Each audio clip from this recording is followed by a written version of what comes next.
YouTube take more ज्ञान channel तरफ ओडिशार मां भौणी मानक नमस्कार सहित स्वागत जणाई आजिकर भिडियो आरंभ करबा।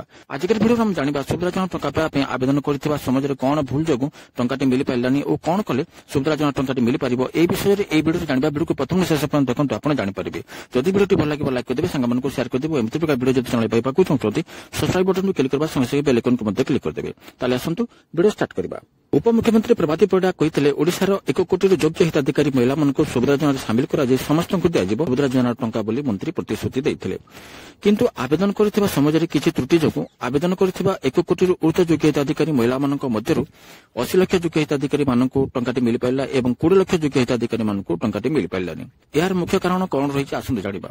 यार मुख्य कारण होछि सुभद्रा योजना टंका देबा पई आवेदन प्रक्रिया आरंभ हेबा समय रे आपण देखिथिबे पोस्ट ऑफिस मो सेवा केंद्र जनसेवा केंद्र रे बहुत भीड़ देखबा को मिलिथिला। सेतेबेले योग्य हिताधिकारी महिला माने कोन करथिले फरबडी रे आवेदन करथिले कार ईकेसी कंप्लीट हिछि तो कार ईकेसी कंप्लीट हे पारनी। तेनु आगरु एवं परे आवेदन करथिबा 20 लाख योग्य हिताधिकारी महिला माने सुभद्रा योजना टंकाटी पाई पालेनी। किंतु वर्तमान सुद्धा राज्य सरकार ईकेसी कंप्लीट करथिबा योग्य हिताधिकारी मानकु टंका देबा में प्रस्तुत अछंती। किंतु जो माने सुभद्रा योजना रे आवेदन करछंती एवं ईकेसी कंप्लीट करनांती तांकु दे पारनांती। जदि आपण ईकेसी कंप्लीट करछंती ताले निश्चित भाबरे सुभद्रा योजना टंकाटी आपण पाई परिबे।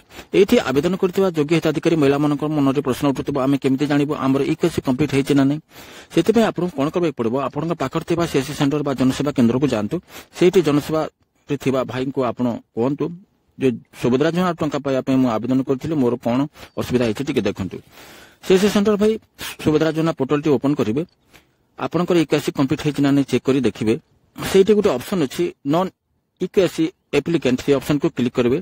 से क्लिक कला परे एमटी गुटे पेज शो करबो। एठी आपनकर जो आपनकर डिस्ट्रिक्ट आपनकर ब्लॉक आपनकर ग्राम पंचायत दे सर्च करिवे।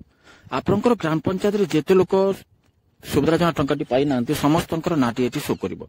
एठी आपनकर ना सर्च करबा पहिले सर्च बॉक्स जो अछि एठी आपन क्लिक करी आपनकर नाटी लिखी सर्च कले आपन जते सुभद्रा योजना टंका वर्तमान सुधा टंका पाई नांती आपनकर नाटी निश्चित भाबरे एठी थिबो आपनकर नाटी शो करबो। आपनकर नाटी शो कला परे आपनकर ईकेसी बायोमेट्रिक नेबे फिंगरप्रिंट्स हो किबा आखि को स्कैन करी हो आपनकर बायोमेट्रिक नेला परे आपनकर ईकेसी कंप्लीट हो आपन निश्चित भाबरे सुभद्रा योजना टंकाटी पाई परिबे। ताले बंधु कोन आज एतिकी परवर्ती वीडियो पुणी आपन सहित देखा हेबो। Thank you. जय हिंद।